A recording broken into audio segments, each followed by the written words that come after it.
I love them. I love them with all my heart. And you should give them a shot too.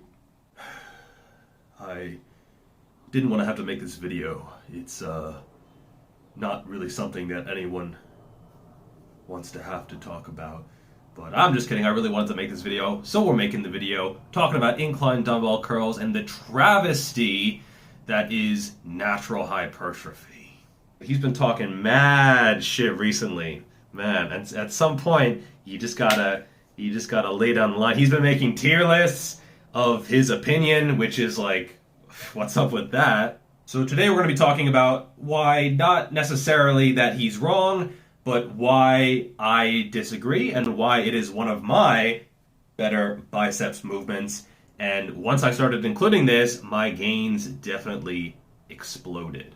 So to understand why I really like this movement, we have to look at my training history. I started lifting in 2015, 16, 17, 18, 19, 2020. I added in incline dumbbell curls in early 2021. Up to that point, I had built 16.5 and 16-inch arms, always a slight imbalance. But that was where I had gotten to through a wide variety of curls, through barbell curls, through alternating dumbbell curls, through reverse grip curls. These were not like the first curl that I ever incorporated into my training. And actually when I first incorporated these, it was during a dieting phase. So I went from 93 kilos down to 85 kilos. I lost 8 kilos or about 18 pounds, but I maintained my biceps size. So my arm size, the circumference, the measurement, stayed the same. And so because you have fat on your arm, if you diet down but you keep the same measurement, it means that you gained muscle in order to replace the fat that you lost. Then from about June 2021, I went into a bulk. And I went up to 17 and 5/8 for my right arm and 17 and 1/8 for my left arm over the course of like 4 or 5 months. Now, some of this is fat gain, but a lot of it was visible muscle growth, and these were by far the biggest my arms had ever been. And I continued doing incline dumbbell curls, and I went all the way up to 18 inches for my right arm and 17.5 inches for my left arm by March 2022. And the main biceps movement that I was doing was the incline dumbbell curl.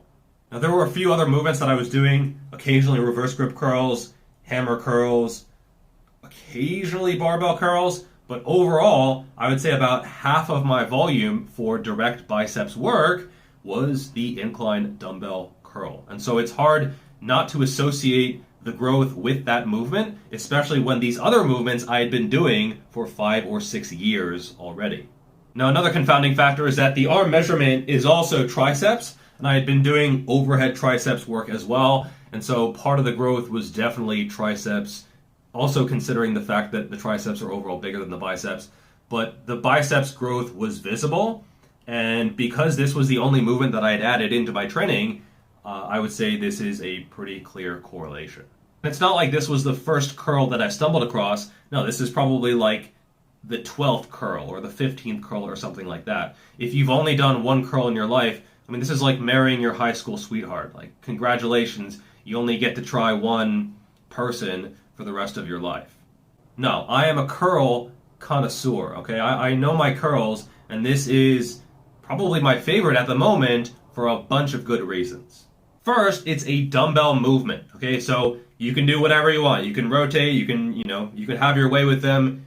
Totally fine, freedom of movement, easy in the elbows, easy on the wrists. No need to lock yourself onto a bar. I find that the longer I train, the more I get away from barbell curls, because as you get just bigger, it's not that you get muscle bound, it's just that like rotating in, stuff gets in the way. It's also very stable. So you're sat down, everything is locked in place. You can get a little bit of momentum, but it's not like a standing barbell curl where most people, if you're getting stronger on that movement, they're going to just be cheating more and more. And I've fallen into this trap before. Also, when you're doing a barbell curl, the bar is in front of you, which requires quite a bit of bracing and lower back activation. The glutes, the shoulders, plus you have the ability to generate momentum, which can be a good thing, but it can also be a bad thing. For me, possibly due to imbalances, I don't have a great ability to brace, and so I noticed that if I do just a standing barbell curl or easy bar curl, often what will limit me will be core strength. As stupid as that sounds, I am about as strong sitting down as standing up with a barbell. Now, one criticism is the strength curve, and this is something that I mentioned in my biceps curl video, which I will link in a card if I remember, where I said that it is really only challenging in the bottom part of the range of motion. Once you get good at the movement, and once you get strong in that bottom part of the range of motion, it is actually a much more even resistance curve or strength curve than a lot of people think. So if someone's like, yeah, it's only challenging at the bottom, maybe if it's an extreme angle, if it's like a 30 degree and you're just sort of lounging down, yeah, in that case, it's really only going to be taxing the biceps at the bottom part of the range of motion. But if you're doing like a 60 degree angle or a 75 degree angle, which is still an incline dumbbell curl, like you're still kind of leaned back, it's going to be much, much more even, especially when you get strong out of that bottom position. It is going to be challenging pretty much throughout the range of motion. So it's going to be taxing at the bottom, it's going to be taxing in the middle, it's going to be taxing at the top. I've never failed a rep here, but you're still grinding here, right? Like it's still challenging here. It's not like you completely are laying off the gas.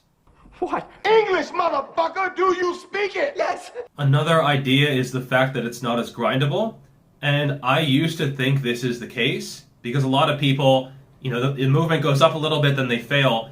But if you commit to the rep, you'll find that this movement is a lot more grindable. And you can allow yourself a little bit of momentum. If you're super strict, I agree. It's not that great of a movement because failure does appear out of nowhere. But if you look at how my form has changed over the past couple of years, it's a little bit looser, it's a little bit more natural, and I think this gives you a benefit of the stretch at the bottom, but then also it's challenging in the mid-range as well. And this is especially true if you are a little bit more upright. I don't actually like the version where you're completely tipped over, because in that case it's just too stretched emphasized, and you're not getting as much out of the movement in that case, in my opinion. But if you're like 60 or 75 degrees, to me this is an amazing movement.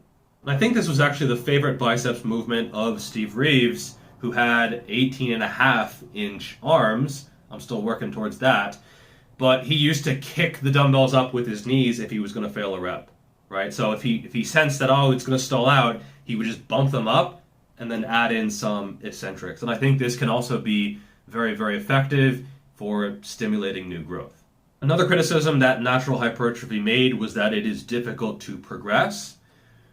I would say this is true of any strict curl. And if you can make better progress on something like a standing curl, more often than not, you're just cheating more. If someone is like, yeah, I put 30 pounds on my standing curl this month, let's see your form before and after. A lot of it was probably a little bit more hips. I mean, you think about it, how much can you deadlift? How much can you power clean?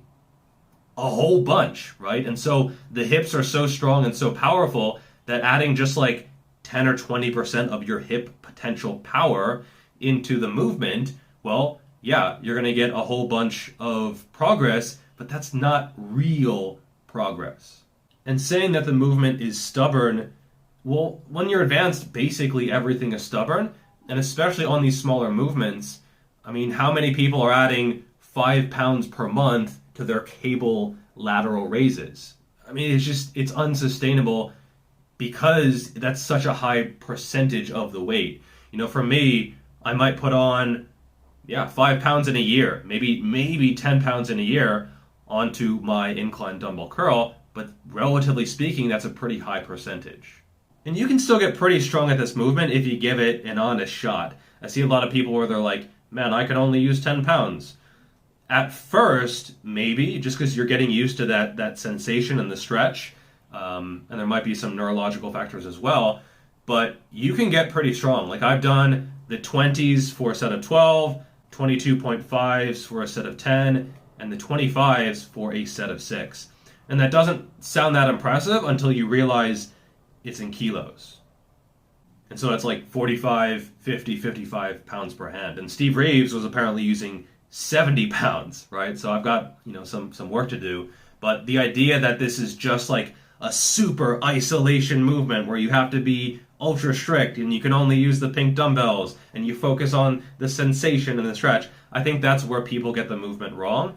And you still have to treat it seriously. You still have to try to progressively overload. So my advice would be to try it out, to give it an honest shot.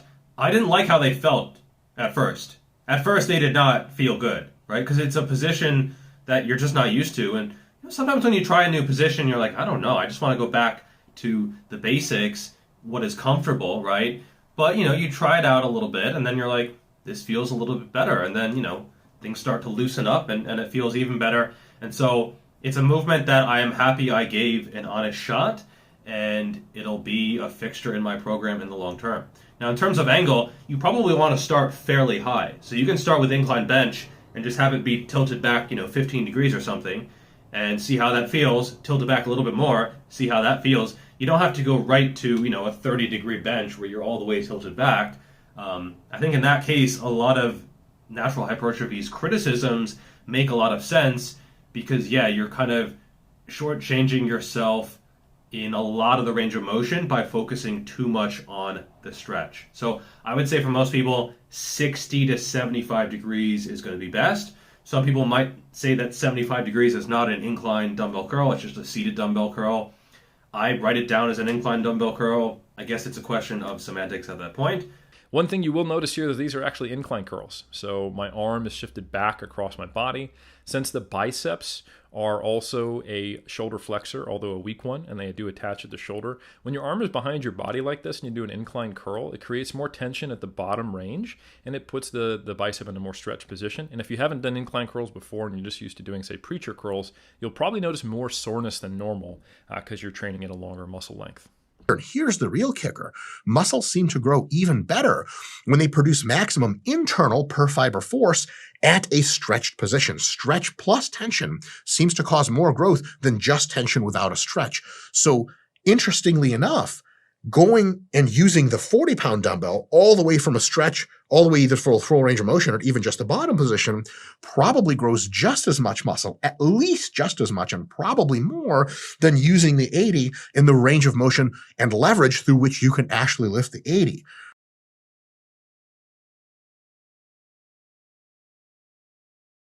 Experiment, see which angle is best for you, and then get those gains.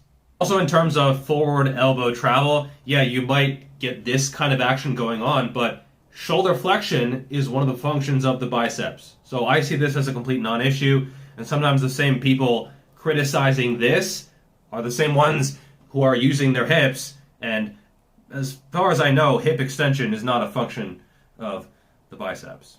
And so, they're not for everyone. Some people love them, some people hate them, but just speaking personally, I'm very happy that I found them, and it took many years of searching, and it's been probably the single greatest change over the past few years.